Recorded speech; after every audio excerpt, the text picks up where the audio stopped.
menghentikan kebiasaan mengeluh. Oh, super sekali. Begini, kebiasaan mengeluh kita otopsi dulu, dipisahkan antara mengeluh dengan kebiasaannya, gitu. Karena mengeluh itu manusiawi, yang tidak boleh itu kebiasaan. Ya, nah, kebiasaan adalah perilaku berulang dari sesuatu yang sama, yang semakin lama semakin menguat. Karena kan kekuatan di dalam kehidupan kita dibangun melalui pengulangan. Batu besar itu pecah dipukul dengan palu kecil asal teratur. Kehidupan itu begitu, dipukul betul, teratur gitu, tek, tek, tek. Tidak kelihatan akan retak, tidak kelihatan akan pecah, tek, tek, tek pada detik yang paling tidak diharapkan terbelah. Kebiasaan itu keteraturan. Jadi kalau orang itu kebiasaannya buruk, nggak kelihatan. Seperti kebiasaan merokok, nggak kelihatan. Sudah terbukti dalam kehidupan para sahabat saya sendiri yang meninggal 20 tahun yang lalu padahal saya masih sehat sekarang. Karena merokok, tek, tek, tek, nggak kelihatan, masih bisa sombong.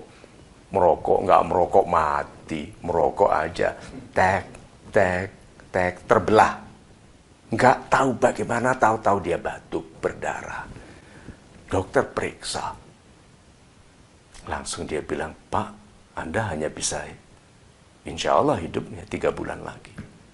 Bisa dibayangkan itu. Belah. Nah, kebiasaan mengeluh. Coba. Kebiasaan ini keteraturan yang tambah lama menguat sehingga terbelah. Nah, sekarang, apa yang terbelah? Karena kebiasaan mengeluh. Mengeluhnya sekarang. Oke.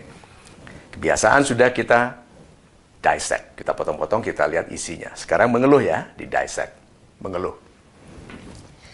Mengeluh itu bersumber dari ketidaksyukuran atas yang kita miliki. Tidak sadar tentang yang dimiliki, menginginkan sesuatu yang tidak dimilikinya. Lalu membandingkan jaraknya ini. Sehingga, oh mana mungkin. Satu lagi.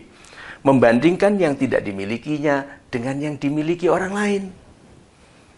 Wah, Tuhan katanya maha adil. Kok aku nggak bisa begini, dia bisa begitu. Gitu? Tuhan katanya maha adil.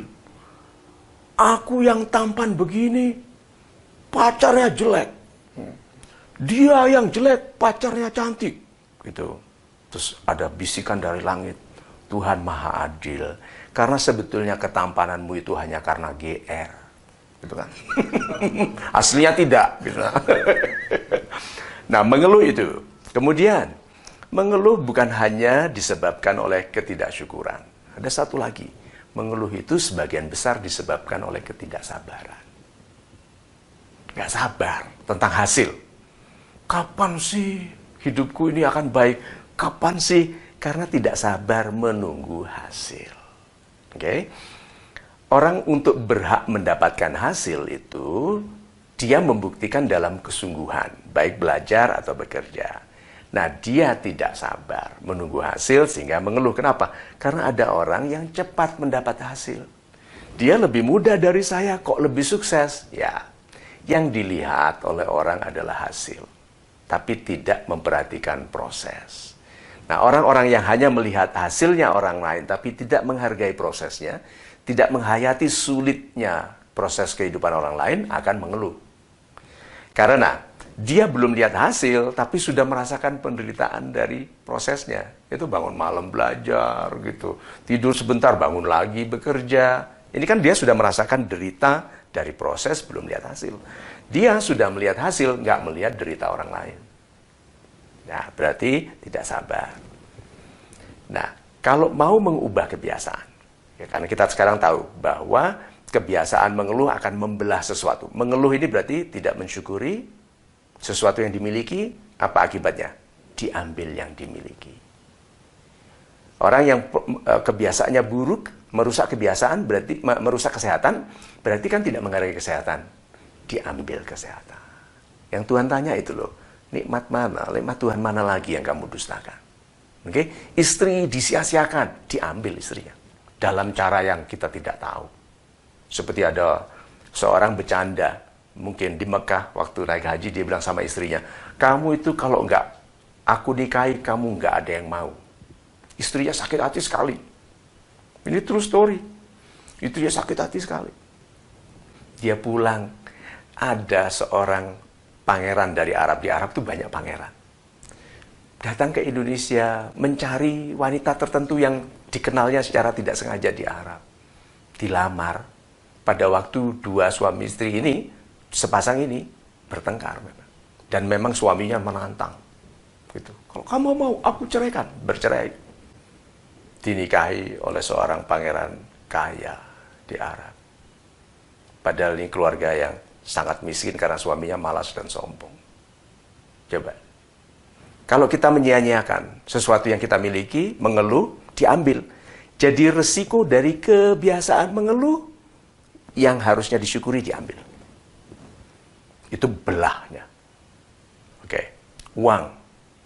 Aku nggak punya uang, padahal ada uang. Uang untuk kebiasaan buruk, membiayai maksiat, untuk berjudi. Tapi bilang, orang lain kok kaya, aku kok enggak.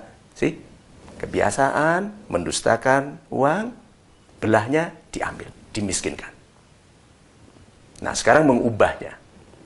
Kebiasaan dibangun dari satu tindakan yang diulangi. Berarti menghilangkan kebiasaan adalah melakukan tindakan yang lebih baik sebagai pengganti dari tindakan tidak baik, lalu diulangi. Tidak ada cara mengganti kebiasaan buruk kecuali dengan melakukan kebiasaan baik. Kebiasaan buruk adalah tindakan buruk yang diulang-ulang, berarti kebiasaan baik adalah kebaikan yang diulang-ulang. Itu sulitnya. Kenapa? Orang yang mempunyai kebiasaan buruk menikmati keburukan. Makanya mengeluh. Siapapun sekarang yang menonton video ini, kalau punya kebiasaan mengeluh, berarti Anda sedang menikmati keburukan. Nanti kalau dinasihati, mulailah dengan membiasakan satu yang baik. Tapi kan susah. Kalau Anda mengeluh susah, berarti Anda lebih mudah melakukan keburukan. Ingat saja, keburukan yang Anda lakukan teratur sebagai kebiasaan, belahnya adalah keburukan. Belahnya batu tadi. Oke? Ganti. Minta kepada Tuhan, Tuhan, tenagailah kesungguhanku untuk memulai sesuatu yang baik dengan teratur.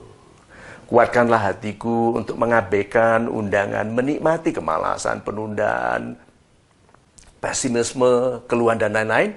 Upayakan aku ikhlas melakukan satu kebaikan kecil, lalu menikmati keindahan dari melakukannya. Mengulangi, insya Allah ini 5 hari secara teratur terbentuk kebiasaan baru. Dan kemudian tumbuh kebiasaan baru yang lebih baik, lebih kuat, sampai akhirnya menjadi kebiasaan yang menjadi kualitas pribadi Anda. Saya membangun kebiasaan berbicara baik sejak muda, sekarang lihat Golden Ways. Dibangun karena kualitas bicara. Dan itu tidak bisa dibangun dengan mengeluh. Kenapa aku nggak bisa bicara? Saya dulu juga tidak bisa bicara. Tetapi, alhamdulillah dengan keteraturan ini, Tuhan menambahkan kefasihan-kefasihan yang kita sendiri tidak tahu. Datang dari sudut-sudut yang mana. So, hentikan kebiasaan mengeluh, mulai dengan kebiasaan mensyukuri, melakukan sesuatu yang baik, walaupun kecil, tapi sesegera mungkin. Gitu.